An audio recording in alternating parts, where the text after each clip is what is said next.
Hello, everyone.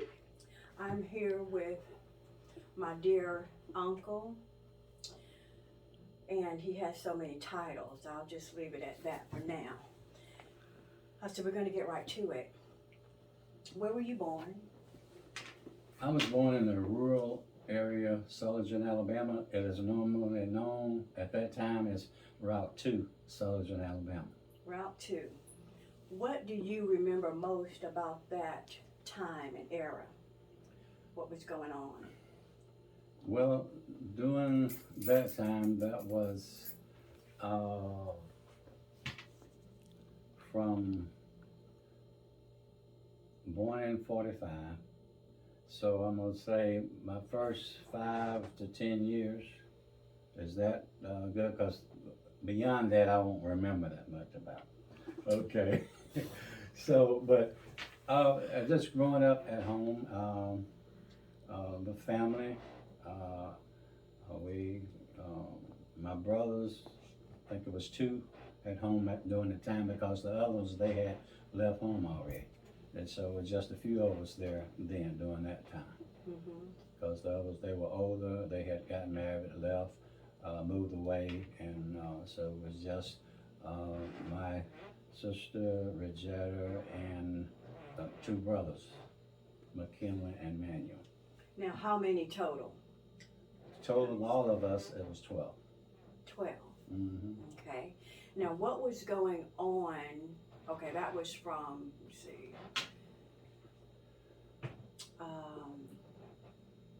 you, so what were you, like 11?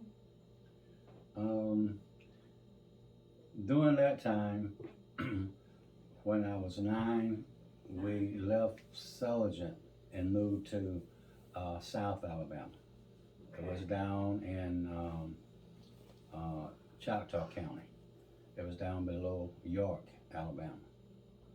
And so while we were down there, it wasn't anything to do with it. I went to school, but as far as jobs, it was, sort of bad. And so it was sort of tough when we were down there. But one good thing that happened is my brother from Michigan, he came and got my mom and I, and we went to Detroit for vacation, and I had a birthday during that time.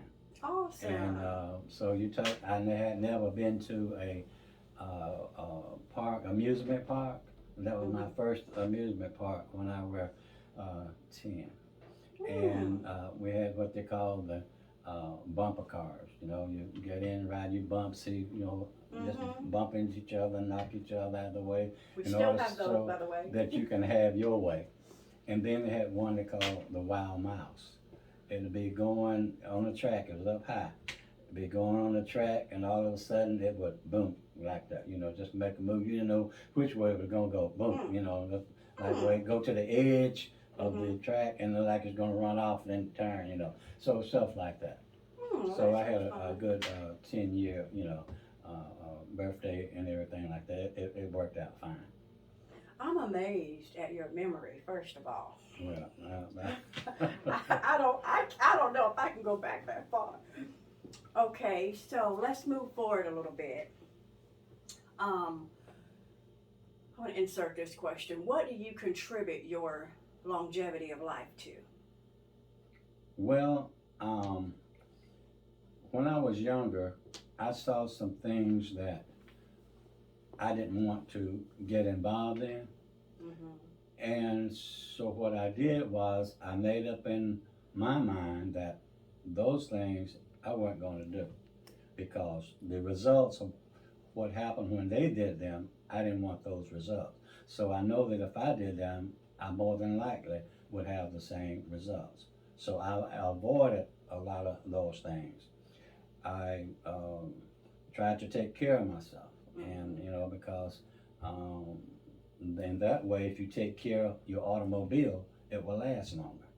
So I sort of apply myself as an automobile, because it has moving parts, it has oil in it, so that's your blood that's running in your veins, and it has the oil pump that pumps the oil in the vehicle, you have a heart that pumps your blood in you. So I just used that as a comparison.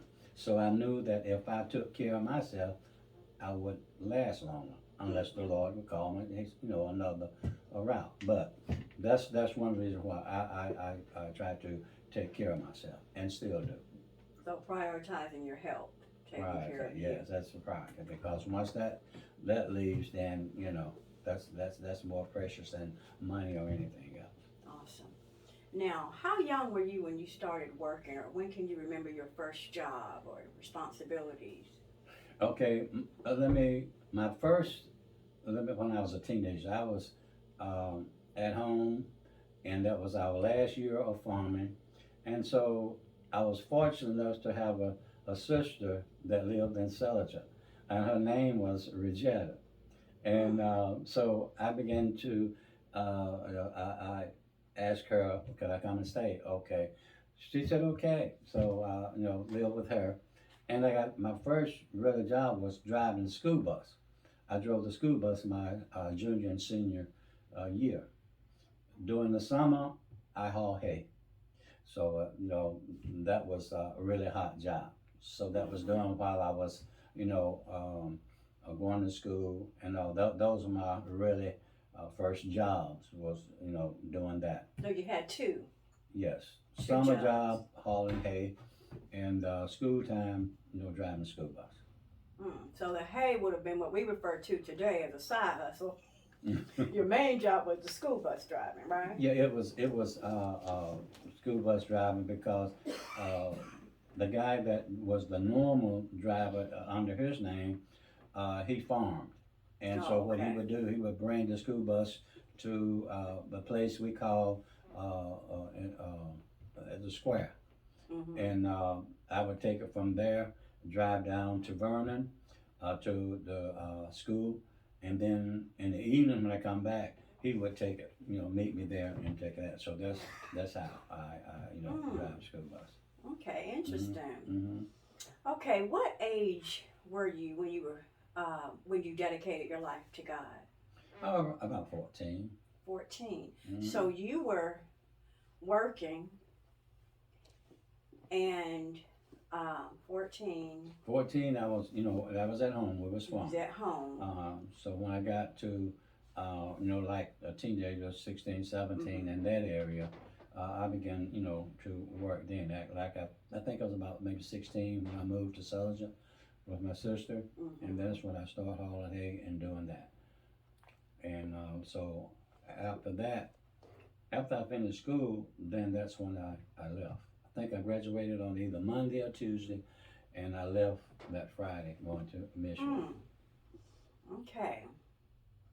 What would you say are the most rewarding things about growing older? Growing older? Well, one of the things is rewarding is that I made it, because so many did not make it.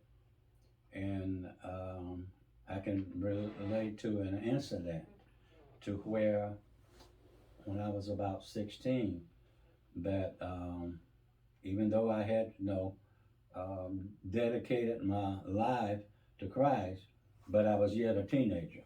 And I think we all was teenagers at one time or another if we made it. And so, so my cousins and all, they came by, wanted me to go with them that particular Saturday evening. And so my mom said at first I could. So I'm rushing, trying to get ready to go, because I know she was subject to change her mind. So I'm rushing, trying to get ready. And so when I get to the car and put my foot in the car, my mama said, wait a minute. So I don't think I need to let you go. So I'm upset now. So she said, well, I don't think I need to let you go. I don't feel led to let you go. So I said, okay, you all go ahead. And so they went on. So I came back home. Okay, that was one of the beginnings. Okay, that was on a Saturday. Sunday morning, one of our cousins came by and said, have you heard what happened on last night? And we said, no. What happened? So, well, those 6 boys that came by to pick you up, they were killed in a car wreck. Mm. So I had my foot in the door of the car that was in the wreck, and all of them, were killed, instantly. So no one was left to tell what happened. And so then that's one of my greatest mom when I had the greatest mom in the world.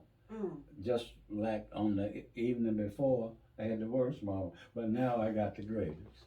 So that was one of my really memories that really stays with me now. And I know that if we be obedient to our parents and all like that, that's a promise that we will live longer. And so if I had got in that car and because, well, I don't care what you say, I'm going on anyway, and then I would have been in that. So I would have been disobedient, and then it would have cost my life. So longevity of life, obedience to your parents. Obedience to your parents, and obedience to guidelines of life. Life has some guidelines, some do's and some don'ts. And if your parents, they will tell you a lot of the pitfalls in life.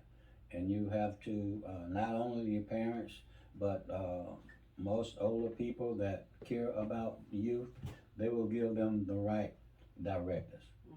And if you can learn to be obedient to those guidelines, then you're more apt to be prosperous. Awesome. Now, do you think everyone who is older is blessed with wisdom, or do you think certain elders, based on their lives, comes into this wisdom, or where do you think wisdom comes from? It comes from God. God. Wisdom comes from God. We get knowledge. For an example, there are a lot of people have knowledge. They know how to do a lot of things sometimes, but then they don't know how to apply it. It's like wisdom, knowing how to apply the knowledge, knowing how to do the things that would cause you to be prosperous. They, during the early years, they would call it mother wit or common sense.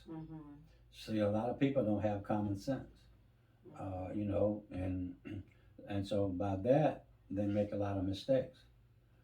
Mistakes come a lot of time from the lack of knowledge and the lack of wisdom.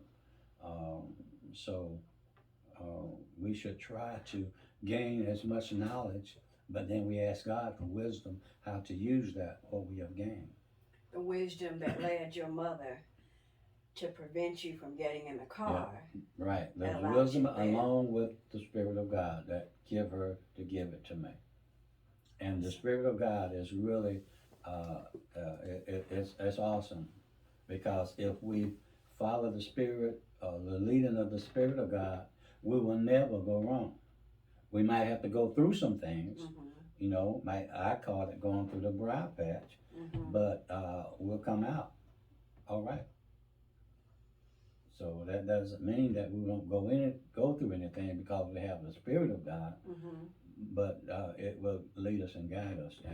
And going through things, we gain experience, we gain knowledge, we gain all of that.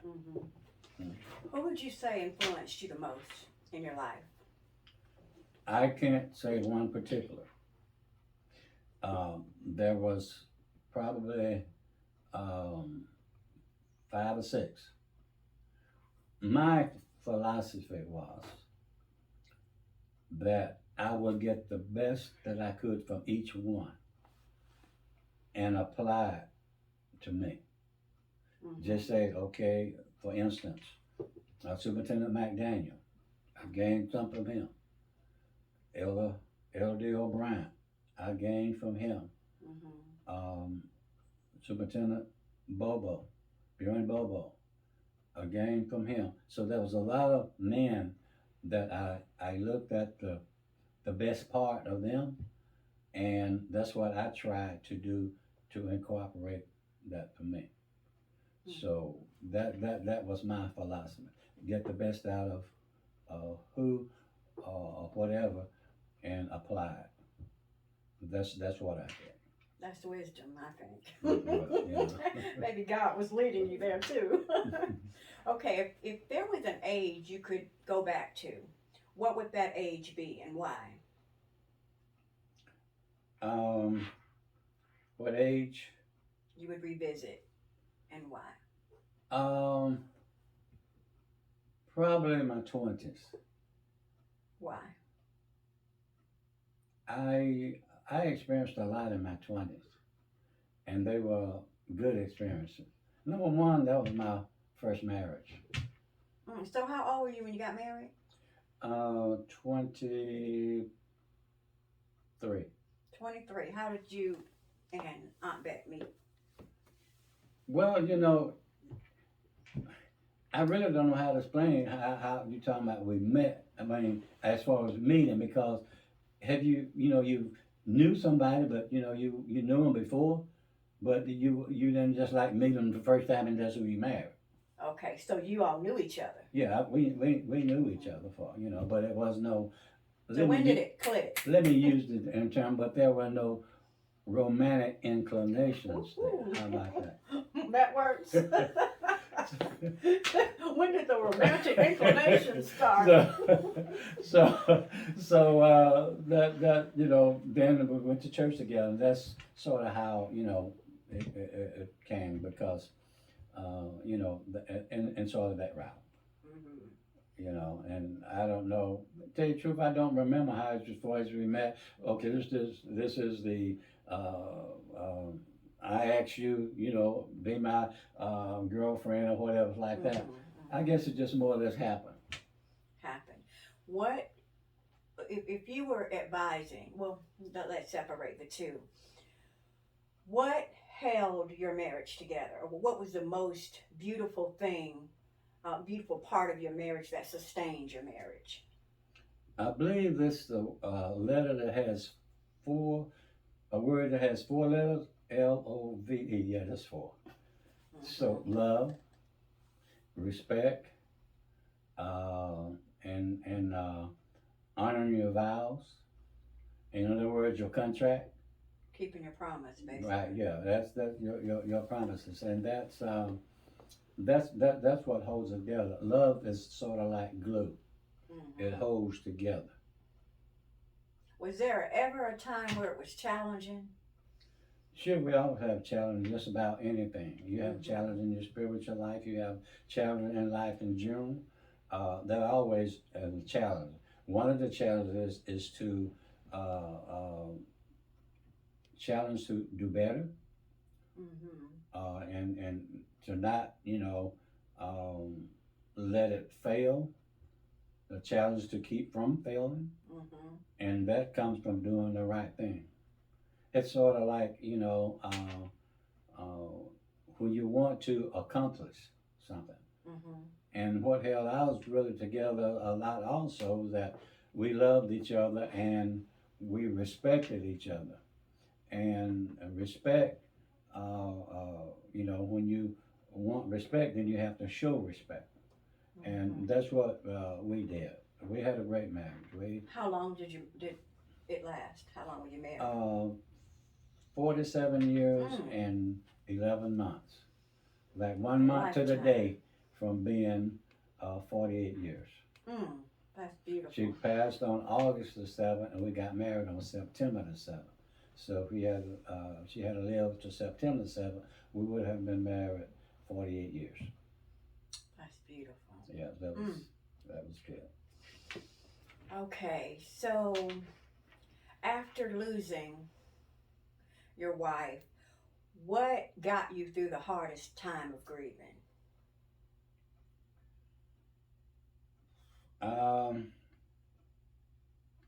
One of the most important things was prayer and memories. Thought about the good memories, the good times, and the memories. And I love to talk. That's one thing I like to talk. When somebody was talking, that was one thing that I did. I talked. And so by talking, it relieves some of the, I'm speaking now, so I'm talking about it, and it brought, that was mine, because everybody's not the same. Right. Everybody different, and there are some other things too that, the kids and everything, they were, helpful and all like that, but those were I guess some of the really the interesting ones that, yes, I like to talk.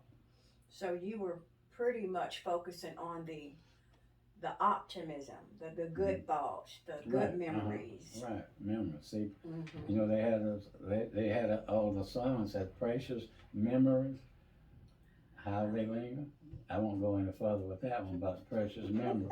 As they say, they yet linger. I haven't forgotten. Okay, that's beautiful. Oh That's yeah, beautiful. so that's that was some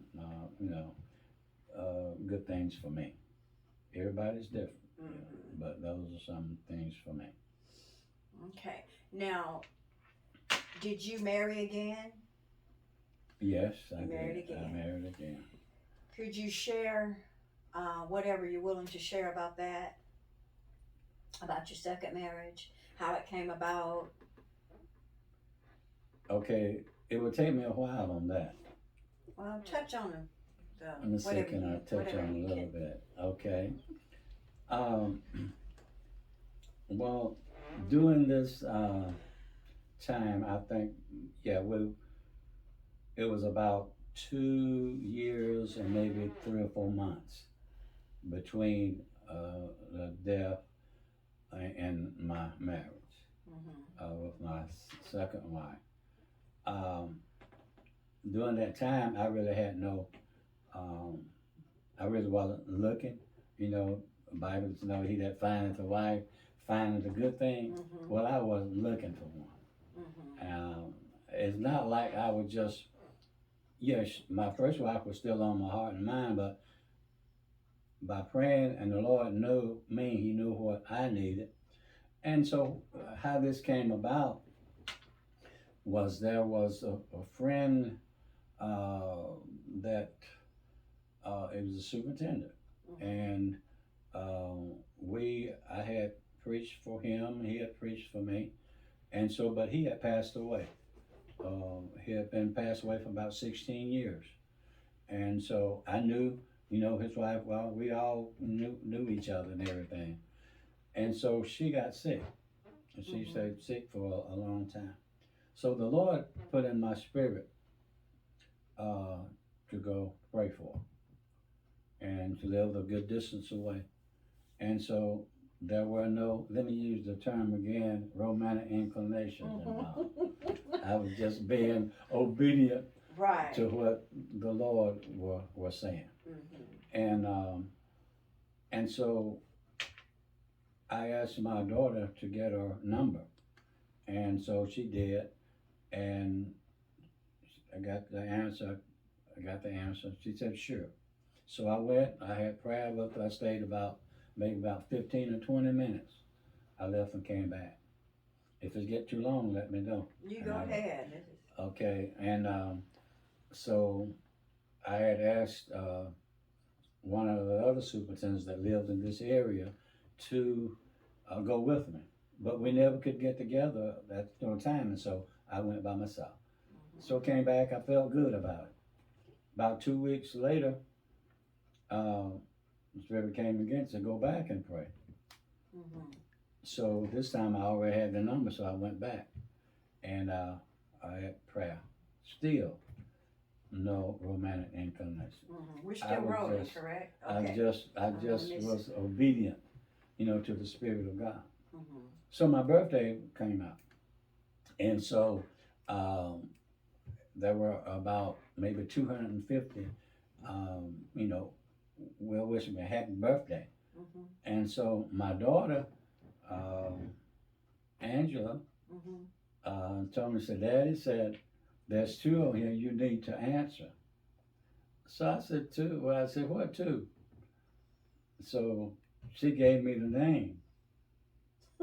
And the one, she said, this, you need to answer, respond to them. I said, at that time on Facebook, I wasn't doing Facebook. I said, you go ahead and respond to it. And she said, well, what do you want me to say?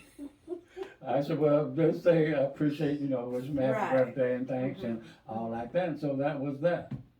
And so, doing that. So time went along. So Angie, she knew them, all like that. They, girls knew them and all. So about maybe 2 months, a month later, I got an invitation to go to a church dinner. It was an appreciation for the church. And I said, you sure you want me to come? So she said, yes, because she was the church mother of the church. And I said, well, maybe so, I guess. I said, we can maybe talk about it a little later. So I said, I said, okay, I accepted the invitation.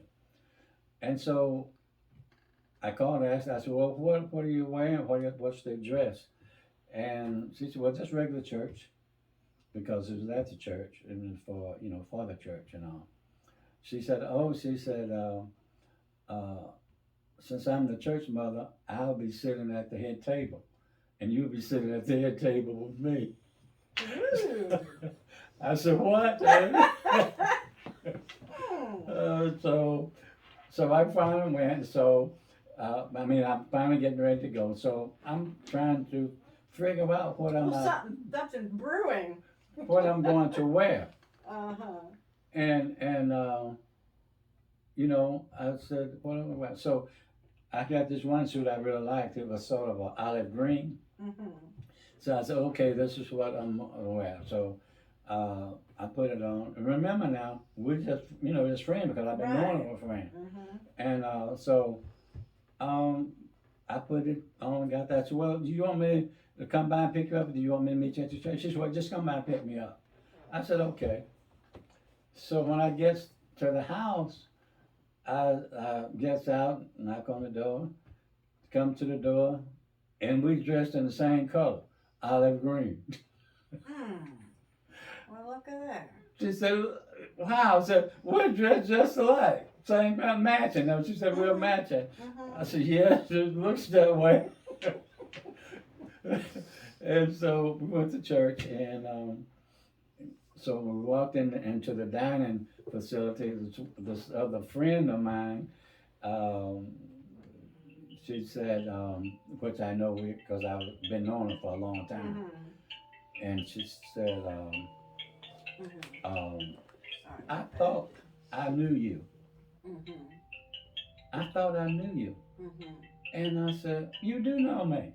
I said, I'm married. We had a little laugh and all that, so we had to laugh that off and went on, and we had dinner and everything. So I came back and all like that. And so then I guess I was glad to maybe call, and it started from that, and then that's how we, really got connected. And it was the Lord, and even though she was sick, but the Lord told me through the Spirit of God that I was to take care of her. And the only way that I could take care of her is that we would get married. So now, I didn't just marry her because the Spirit told me, but what was that I was talking about a while ago? That the romantic inclinations had arrived. And so then I knew then that we had to, that's the only way that I could really take care of her. Right. And so she began to explain to me, as a matter of fact, at this particular time, really, I had fell in love with her. And so we went to dinner one day, and we was, after we come out from dinner, sitting in the car, we were just sitting there for a minute. I said, you know what? She said, what? I said, I think. I said, let's use the word, I think I'm falling in love with you. And she said, this soon? I said, you got to remember what I said, I think. So we had a big laugh about it and all like that. And about 2 weeks later, we went out. Then she said, "You know what? I think I understand what you're talking about. I think I'm doing the same thing." Aw, So that's we fell in love with that. And so this was when she began to tell me about her condition, because she didn't want me to go into something that I didn't know, which I already knew that she would say. And so she was telling me what, issues and all like that. Well, as soon as she got them out, she got finished, I said, "It doesn't matter because I love you." Mm. And that's when I really found out what the love of God had toward us. Even after all the conditions that she was in. And I thought about how God loved us in the situation that we were in. Unconditional. Unconditional love. It didn't matter. Because I know God had put in my spirit, and the love that I had toward her, I was willing to do that and sacrifice that and do what God had given me to do through His Spirit to take care of her. And so we got married on the 29th of December. The year was almost over. And so we had a great great time. And this is something I like to share. And when we went to the with Florence at the Marriott, yeah, Florence Marriott, and it was on the river. And so she had made reservation because she had a cousin that worked there and got us, rates. I think it was like $62 for, a room. And at the Marriott, that's real. And that's a good rate. That's a good rate. So when I said, okay, I'm going in and get the room and everything. So I goes in and I said, I'm Pastor Murray Johnson. Ed and I, we are on our wedding. I guess you call it what, honeymoon? Honeymoon. Okay, and I said, I'm checking in. She should ask me. She said, "How would you like an upgrade?" I said, "Oh, sure." I said, "Sure." And so, the thing you do is how much is it going to cost. She said, "Oh," it said, "It's not going to cost anything different." I said, "Sure, yes, yeah, I would definitely love it." And she said, "How about the presidential suite?" Oh. I said, "What?" She said, "The presidential suite." I said, "Oh, that would be so fine. That would be so lovely." I said, "I can't thank you enough for that." That was for 2 nights. It was a nice upgrade. That's a nice upgrade. We was on the presidential. I mean, it was awesome. And so I went back and I told her, I said, "Guess what?" She said, "What?" I said, "We got the presidential suite." Oh, and she said, "Oh, great." That's awesome. One other thing I wanted to do, and then we can move on. I said, "I'm gonna carry you over the threshold." What? Wait a minute now. Now, I want you to state your age while you're carrying over the threshold here. Well, I gotta get to that first. Okay. So I got all the luggage and everything, and we began to proceed toward the door. Brother Keiko. She says, "You sure you want to do this?" I said, "Sure, I want to. We'll see if we make it or not." So I said, okay. So when I went down to pick her up, and I said, "No." I said, "Wait, no." I said, "No, I'm not gonna do this."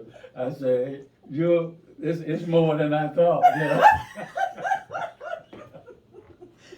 Oh my goodness. And so I said, "Sorry about that," but anyway. You wanted to. We walked through. I didn't care if she walked through and I walked through. So we had a great time, and we thought about it, laughed about it, days after, and I even told it during the funeral. And so I had about 20 minutes during the funeral, and it was good, and I helped a lot of people because I told about the unconditional love. I explained that to the church. I went in a little bit more detail, the spirituality of it, and people were standing, and so it was. I never knew that. This is a beautiful story. Yeah, that was just part of it. Well, you had a beautiful first marriage, a beautiful second marriage, And you've been blessed. You're a blessed man of God. Yes, I'm blessed. And to get back to the question what you asked about my age, it was in the 70s. 70s. Mm-hmm. That was awesome. Okay. Seven, you know, I just think 7 was really bad, but they weren't too bad. 7 is not too bad. I'm 76 now, and it's still good. Yeah. I think that was the fact that you both came to agreement about how to go through the threshold, and that was. Yeah, we laughed. We had fun. It was fun. That was nice. Yeah. Okay, so I want to thank you so much for sharing that with us because you know it means a lot, and a lot of people may have reservations about sharing certain parts of their lives. So I really appreciate you being open enough to share that with us. So with all the knowledge that you've accumulated in your lifetime and the wisdom that God has bestowed on you, I just want us to close with something to leave young people. First, I want to say young people, a word for young people, a word for married people, your church family, and the world. For young people, I was blessed during my youth. I would listen when people had something to share with me.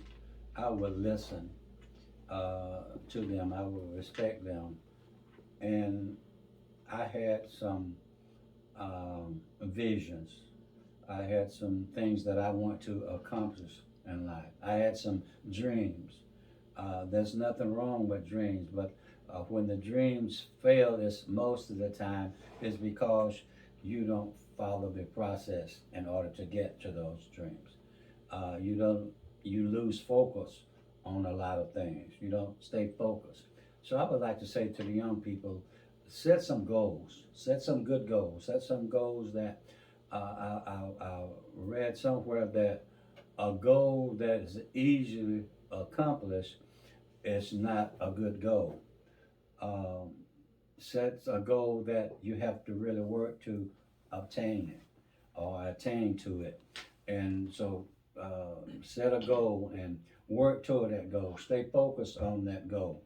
And if you lose focus, you're more likely going to delay reaching your goal. So if you want to have goals and you want to reach them, stay focused. Be attentive to good advice and know of the people that you are getting your advice from. Look at what they have accomplished. Look at what they, you know, my dad and my cousin, they had a saying, you know, about farming. If you wanted to tell me how to grow corn or cotton or whatever, then I need to see your corn and your cotton. And so, but if you're gonna tell me how to grow it, but you don't have any, you don't never grown any before, it's really, you know, hard to receive it. Yeah, it's hard to receive it. So get somebody that, you know, has been that has some wisdom. Okay. Now, what about married people? Married people, when you get married, and first of all, be sure that as much as possible that that's the one that you want to marry, spend your life with. One can't do it by themselves. It really takes two. That's why it took 2 signatures to make it legal. So it's going to take 2 signatures to make it a success. An example is that if you purchase or if you go into an agreement with a bank or whoever for a car, if you don't keep the contract, you wind up losing the car. So if the husband and wife don't keep their part of the bargain, there's 2 signatures. And then if they don't, then they'll wind up losing each other. Unless, you know, later on you can go back and maybe renegotiate. go back and Right. renegotiate and get back in, and then you might say, okay, I realize that, okay, I want to keep my car, I got to make the payment. Rework the terms. Right, and so if you get back together, then you realize that if we're going to make it, we got to work together. So marriage couple is loving one another and being respectful to one another. And like I said, that love is what glue it together. And you might not, and this is a lot of things too. A lot of the things that look like a mountain is really not a mountain. The enemy, what we call the adversary, the devil, he magnifies. If you get a magnifying glass and put on something that's real small, it look big. But actually, it's the same size it was. But the magnifying makes it look bigger. So I found out that a lot of things that during our marriage looked bigger when after it was all over. Actually, it wasn't big at all. That's profound. It just, magnified. And another thing too, people. Most of the time when people are trying to get you to do something else, you look at that situation. Honey, if I were you, I'd leave him. But they don't have one. So what are you telling me? I'd leave him or her, They're giving you that advice, but then on the other hand, and then if you're not careful, you get rid of, hey, they more and gobble them up. So, just be careful who you're listening to. Okay, so what about the world and the church? Like, if you could advise, you have a church, and I want it to go into you working for the duration of building your church, and I think that's profound. It's awesome. Everybody doesn't do that, but maybe we'll do a part 2 and do that. So a word to the church family and the world. The world as reference to living or relationship between like the church and the world? No, independent. Just a word for the church, which the church is in the world, so it'll probably be applicable. But just however you want to, just a word for the church and a word for the world. Okay, the world, we are in this world, and this is why I made the decision that to give my life to the Lord. I know this world and all like that is going to be destroyed according to the Bible. And there's going to be a new heaven and a new earth. Okay, in relation to the world, even though I'm in the world, I'm not of the world. In other words, I'm not a participant of the wrongdoings, the evil that's going on in the world. I'm not a partaker of that. Christ was in the world, but he was not of the world. And so when we take on the personality of Christ, we take on become partakers of him, then our mindset change, our desires change. And see, this is why a lot of times the world of people don't understand that when they give their life to Christ and become filled with the Spirit of God, they're not going to see life as they saw it before, they received him. And so this is why you try to understand it, but you can't. You can't understand something. You can't, if you don't know how to work a problem, don't understand the problem, you can't work it. I can show you how to work it and come give you the answer. This is a better way. I can give you an answer to a problem. But if you go to the classroom and you give the teacher the answer, she said, well, how did you get the answer? Show the work. Okay, put it on the board and show me how you got it. Well, if you don't know, you can't do it. Well, they say, oh, I don't know, but I got the answer, but so you can't understand it until you become a partaker of it. Once you become a partaker of it, then you can, understand it. And even after then, there's some things that you will never understand. It's by faith. There's a song that says, we'll understand it better by and by.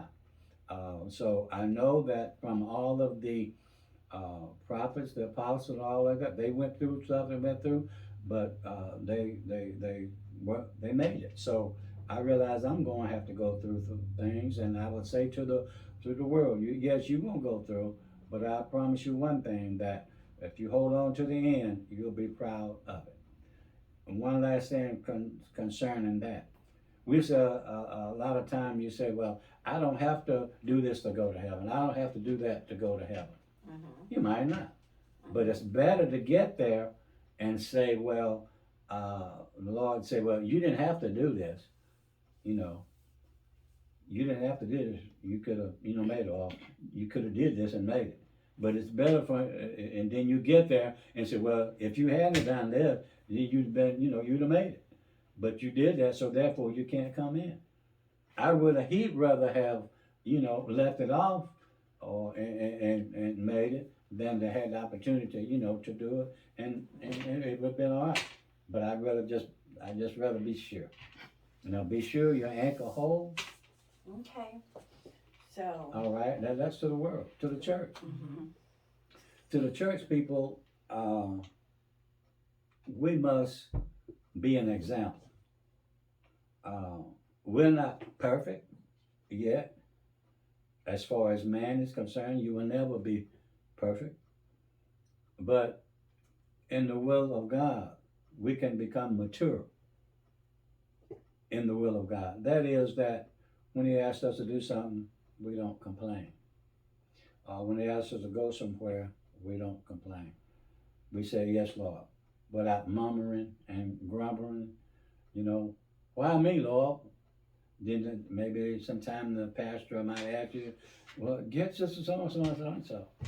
Even though the Lord might have put it on His heart to ask you. So, being obedient, being the best that you can be with what God has given you to be with. And I just did a message just this past Sunday on added value, or value added.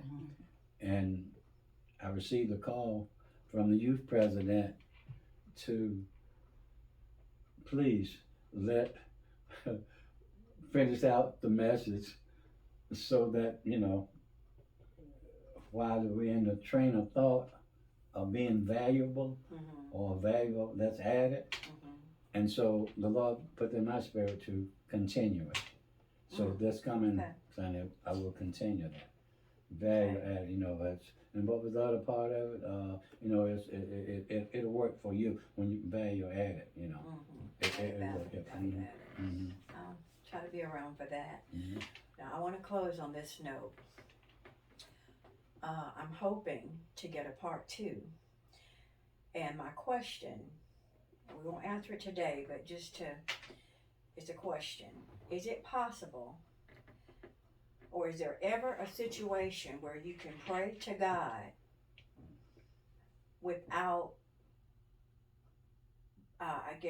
without praying in Jesus' name? Is there ever a situation, whether if you're behind enemy lines or if you're in a situation, is that ever a time where those two can be separated? Could we talk about that on a part 2? Sure. Thank you so much, Uncle Sonny. I love you so much. You're welcome. I love you too. I love you too. I love all of you. I love everybody, even my enemies.